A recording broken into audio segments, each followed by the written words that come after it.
आज समाजवादी पार्टी के राष्ट्रीय अध्यक्ष अखिलेश यादव मैनपुरी के एक ग्राउंड पर पहुंचे, जहां पर उन्होंने समाज के लोगों को संबोधित किया। उसके बाद में उपचुनाव में जीत को लेकर धन्यवाद दिया। पत्रकारों से बात करते हुए उन्होंने कहा कि चुनाव आते हैं तो फ्री राशन व फ्री रिफाइंड और वह कई तरह के वादे किए जाते हैं, लेकिन उसके बाद यह सब कुछ बंद कर दिया जाता है। वहीं चीन को लेकर उन्होंने कहा कि चीन ने न केवल हमारी सीमाओं को सिकुड़ कर रख दिया है, बल्कि हमारी सीमाओं पर कब्जा भी कर रखा है।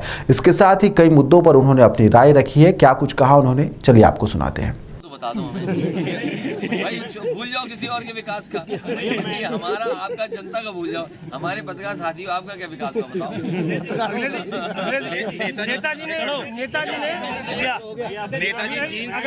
नेताजी चीन से होने वाले खतरे को लेके लगातार आवाज उठाते रहे। उन्होंने हमेशा कहा है कि चीन से हमेशा बहुत ज्यादा खतरा है। ऐसे में सरकार लोकसभा में इस विषय पे चर्चा नहीं करना चाह रही है। देखिए, ये मैं अपने पत्रकार साथियों को धन्यवाद दूंगा। चीन से आपको हमेशा खतरा रहेगा। चीन न केवल आपकी सीमाओं को सिकोड़ रहा है, आपकी सीमाओं पे कब्जा कर रहा है चीन, उसके साथ साथ आपके बाजार को भी कब्जा कर रहा है।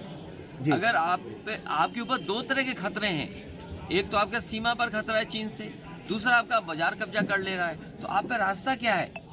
इसलिए भारत सरकार को सावधान रहना चाहिए चीन से। जो नेताजी कहते रहे, जो डॉक्टर राम मनोहर लोहिया कहते रहे, लेकिन भारतीय जनता पार्टी आपको फिल्म दिखा देगी कि फिल्म देखिए आप। इसलिए आपको हमको सावधान रहना पड़ेगा भारतीय जनता पार्टी की साजिश से, भारतीय जनता पार्टी की रणनीति से। भारतीय जनता पार्टी हमेशा ऐसा करती है जिससे आपको असली मुद्दे से ध्यान हटा सके। अध्यक्ष जी, बड़ियों की बात करते हैं। समाजवादी पार्टी का प्रदर्शन बहुत अच्छा होगा, बहुत अच्छी जीत समाजवादी पार्टी के लोगों की होगी। जिस ग्राउंड में आप बैठे हैं, यहाँ पर कई दलों के लोग इस जमीन को कब्जा करना चाहते हैं और काम भी चल रहा है, काफी प्रयास के बाद नहीं हुआ। मैं जिलाधिकारी महोदय से कहूँगा कि अगर इस तरह की कोई शिकायत है उस पर तुरंत कार्रवाई करें, क्योंकि ये तो बुलडोजर सरकार है। ये जहाँ चाहती है वहाँ बुलडोजर ले आती है, तो कम से कम जमीन ना कब्जा होने दी। ऐसा बुलडोजर लेकर के चले। किसनी के एक नसीरपुर गांव है जिसमें एक गरीब परिवार की जमीन पर भूमाफिया ने कब्जा कर लिया। देखिए, जो भी हो न्याय मिलना चाहिए गरीब को। गुजरात मॉडल, मैनपुरी मॉडल की आपने बात, क्या तैयारियां हैं मैनपुरी मॉडल को गुजरात मॉडल से बेहतर बताया। बात नहीं समझे। मैंने ये कहा कि जो मॉडल विकास का मैनपुरी में था, उसने गुजरात और भारतीय जनता पार्टी के मॉडल को हरा दिया।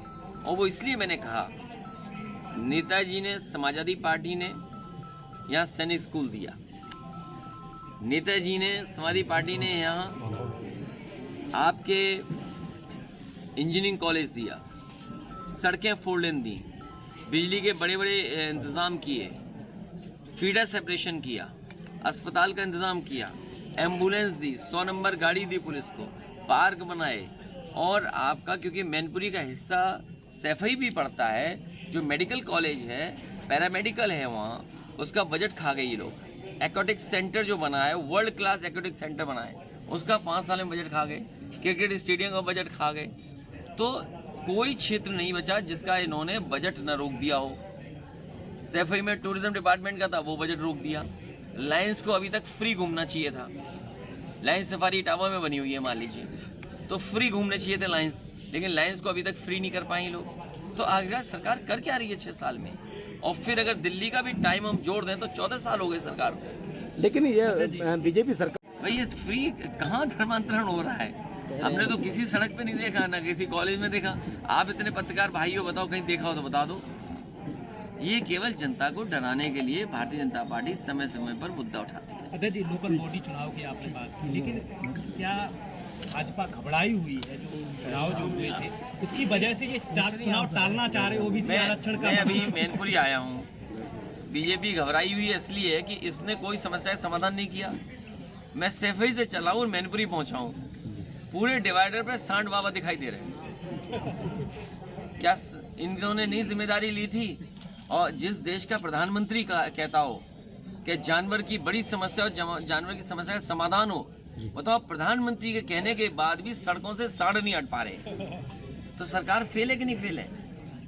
बताइए, डीजल पेट्रोल कहाँ पहुँच गया? रसोई गैस की कीमत क्या है? खाद कहाँ है? कहीं भी किसानों का धान खरीदने का केंद्र बनाओ तो बता दो आप। तो सरकार फेल है। कोई यहाँ पढ़ा लिखा नौजवान बता दे कि उसे भरोसा और नौकरी मिल जाएगी, नहीं मिलेगी। अरे पढ़ाई लिखाई नहीं कर पा रहे, क्या है नौकरी बताओ। यहाँ लाइब्रेरी में बैठे होंगे बच्चे, पूछिए क्या नौकरी है इनके पास, तो वो नहीं चाहते बहस हो नौकरी पे, रोजगार पे। 1 डिस्ट्रिक्ट 1 प्रोडक्ट, अरे मैनपुरी तंबाकू बहुत फेमस है, बताओ मैनपुरी के लिए क्या किया।